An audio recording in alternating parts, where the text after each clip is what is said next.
இப்போ எல்லாத்தையும் போட்டாச்சு. இதை நல்லா நம்ம மிக்ஸ் பண்ணிக்கலாம்.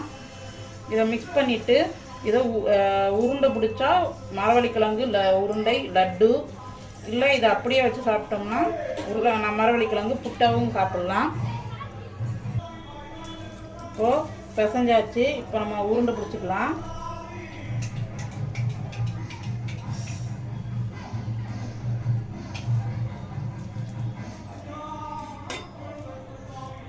பாருங்கள், மரவள்ளிக்கிழங்கு உருண்டை மரவள்ளிக்கிழங்கு லட்டு ரெடி ஆயிடுச்சு. இதில் நான் தேங்காய் வந்து கடைசியும் உருண்டை பிடிச்சிட்டு தேங்காயில் டிப் பண்ணியும் சாப்பிட்லாம், நல்லாயிருக்கும். மரவள்ளிக்கிழங்கு உருண்டை உங்களுக்கு செஞ்சு பாருங்கள். உங்களுக்கு பிடிச்சிருக்கான்னு எங்களுக்கு கமெண்ட் பண்ணுங்கள்.